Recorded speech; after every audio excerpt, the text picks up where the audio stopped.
आज हम जो पाठ पढ़ने जा रहे हैं वह इस चित्र से संबंधित है।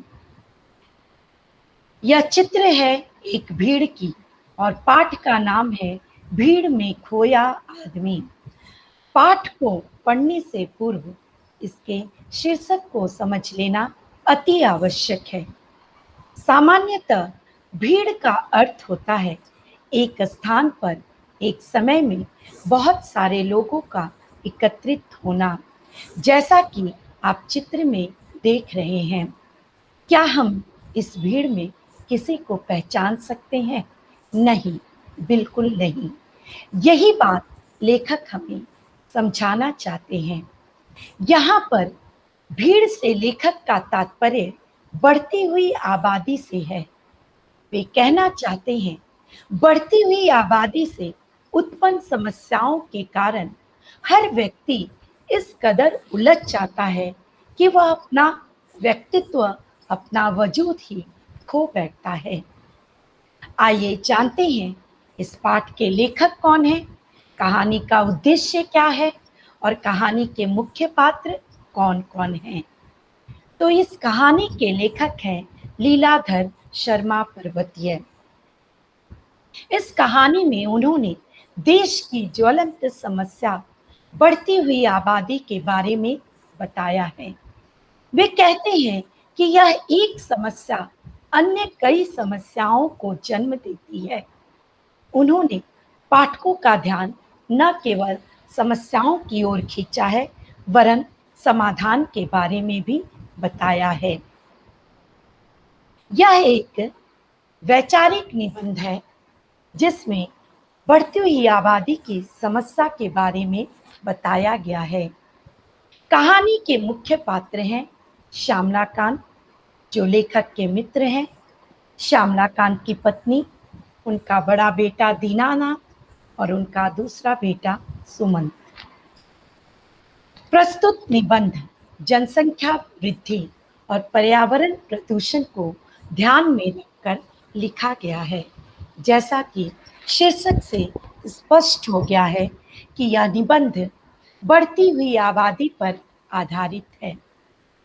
मनुष्य यदि जनसंख्या वृद्धि पर नियंत्रण नहीं लगाएंगे तो वह दिन दूर नहीं जब हम सभी स्वयं इस भीड़ में और इससे उत्पन्न समस्याओं में पूरी तरह खो जाएंगे।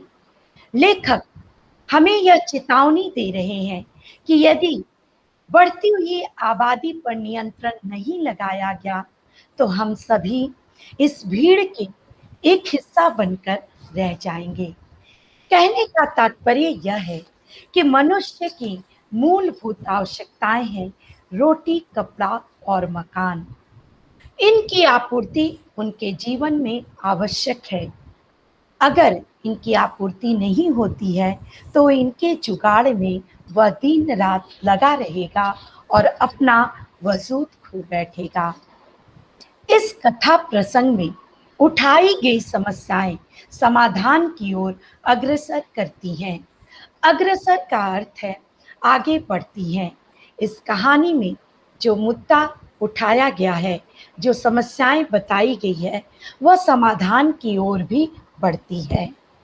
यह विषय हमारे देश की खुशहाली और भविष्य के लिए आवश्यक और महत्वपूर्ण है। लेखक कहना चाहते हैं कि यदि देश का विकास जरूरी है तो इसके लिए इस समस्या पर नियंत्रण करना आवश्यक है, तभी देश के लोग खुशहाल हो सकेंगे।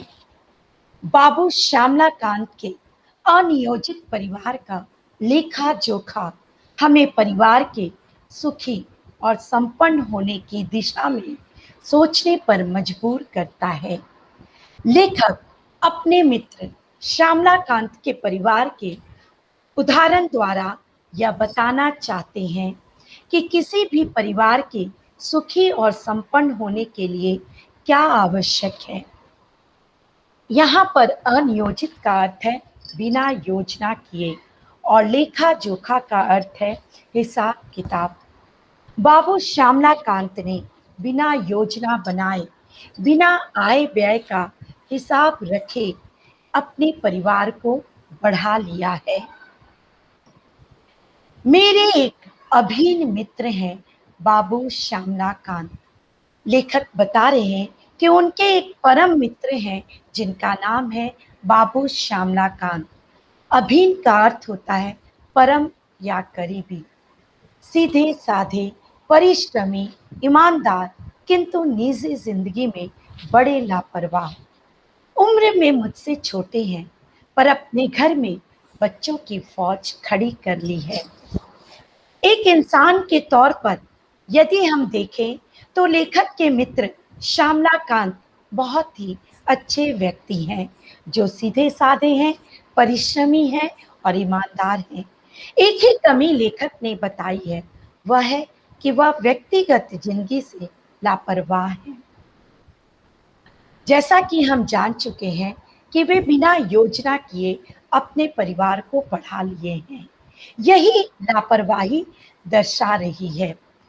उम्र में मुझसे छोटे हैं। लेखक कह रहे हैं कि वे उम्र में उनसे छोटे हैं किंतु उनके घर में बच्चों की संख्या उनके घर की अपेक्षा अधिक है। यहाँ पर बच्चों की फौज खड़ी कर ली है का तात्पर्य है अधिक बच्चों का होना। पिछली गर्मियों में मुझे उनकी लड़की के विवाह में सम्मिलित होने के लिए हरिद्वार जाना था। लेखक को अपने मित्र श्यामलाकांत की लड़की की शादी में शामिल होने के लिए हरिद्वार जाना था। 15 दिन पहले आरक्षण के लिए स्टेशन पर गया तो वहां पहले से ही लोगों की लंबी कतार खड़ी थी। मैं यहाँ बता दूं कि यह कहानी जब लिखी गई है यह 1970 की है।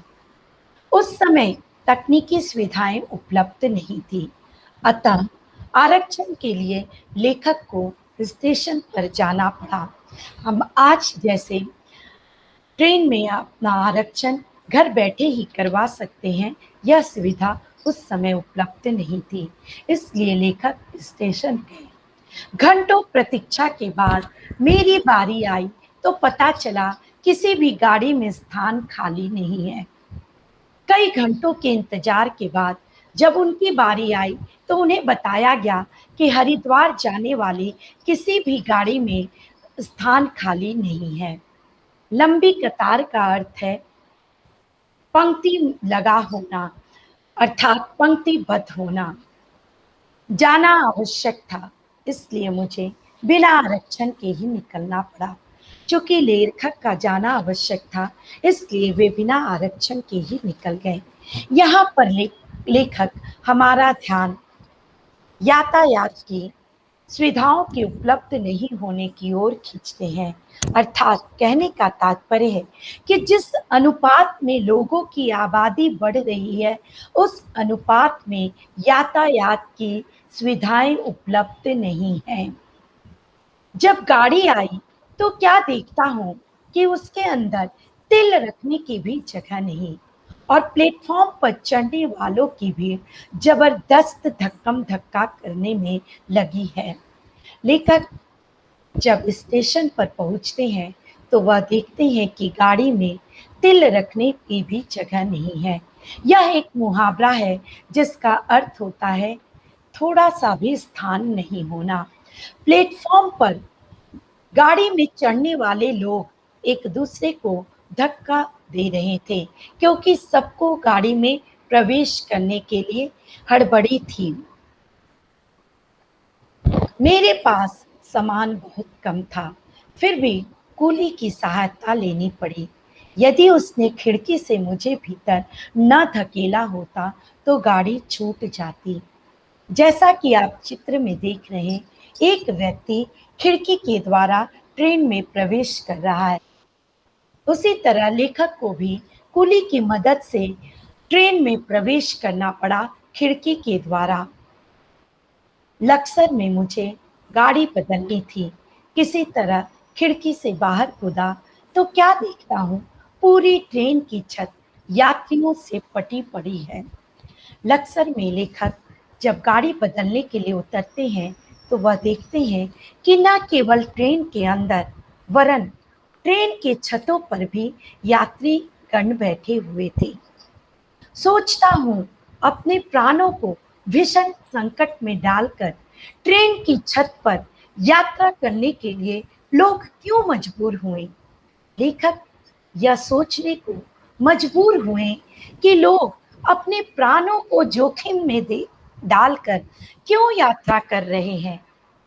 इसका कारण है कि यातायात की सुविधाएं उपलब्ध नहीं है। यदि वे किसी दिन भी यात्रा करेंगे तो उन्हें इस स्थिति का सामना करना ही होगा। इन लोगों को रेल के नियम, व्यवस्था और अनुशासन का ध्यान क्यों नहीं है। लेखक जैसे पढ़े लिखे लोग अनुशासन को दरकिनार कर खिड़की के द्वारा गाड़ी में प्रवेश कर रहे हैं, जो कदापि उचित नहीं है। लेकिन लोगों की यह मजबूरी है। यदि वे ऐसा नहीं करते हैं तो वे अपने काम में सफल नहीं हो पाते हैं। अतः जनसंख्या वृद्धि की एक समस्या यह है कि लोग अनुशासन का भी पालन नहीं करते हैं। हरिद्वार स्टेशन पर श्यामला कांत जी का बड़ा लड़का दीनानाथ मुझे लेने आया था। पात्र परिचय में हम दीनानाथ से परिचित हो चुके हैं। यह श्यामला कांत का बड़ा लड़का है जो लेखक को लेने आया है।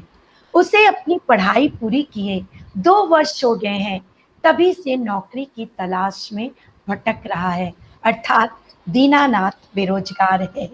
यहाँ पर लेखक ने जनसंख्या बढ़ने के कारण उत्पन्न समस्याओं में बेरोजगारी की समस्या की ओर ध्यान खींचा है। मैंने पूछा, अब तो जगह जगह रोजगार कार्यालय खुल गए हैं, उनकी सहायता क्यों नहीं लेते। इस पाठ में जहां भी मैंने मेरे आएगा वहां समझिएगा लेखक हैं।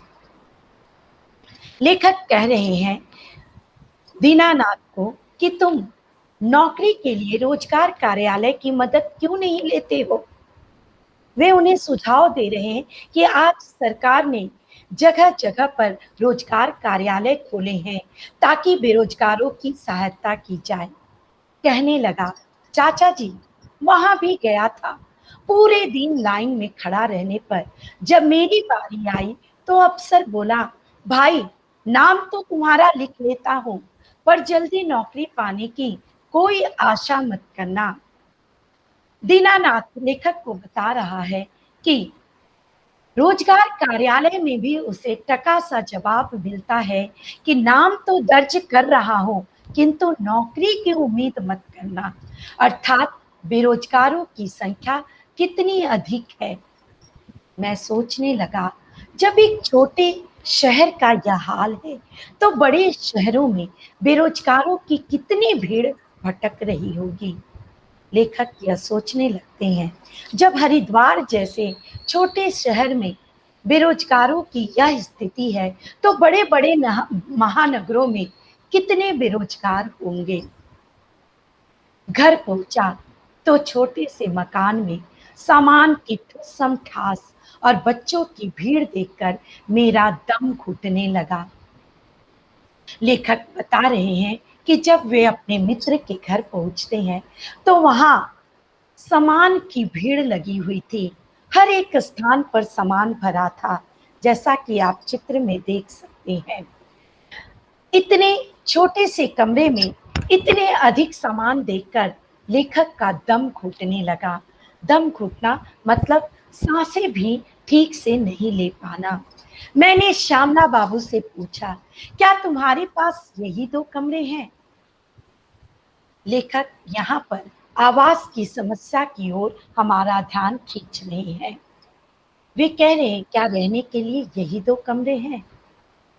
वे बोले, क्या करूं मित्र, 2 वर्ष पहले शहर में आया था, तभी से मकान की तलाश में भटक रहा हूँ। शहर में चक्कर काट काट के जूते घिस गए। निराश होकर जब थक गया तब साल भर बाद मकान के नाम पर सिर छिपाने के लिए गली के अंदर यह छत मिली है। लेखक के मित्र लेखक को बताते हैं कि उन्हें आवास के लिए 2 सालों तक शहर में भटकना पड़ा। तब जाकर उन्हें मकान के नाम पर केवल छत छुपाने के लिए एक जगह मिली है। शहर की तुलना में कई गुना ज़्यादा फैल चुके हैं। शहर पहले की तुलना में आज बहुत अधिक फैल चुके हैं। कई कॉलोनी बन चुकी है।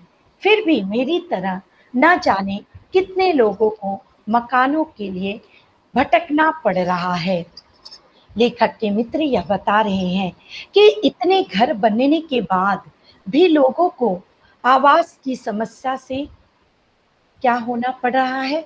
सामना करना पड़ रहा है।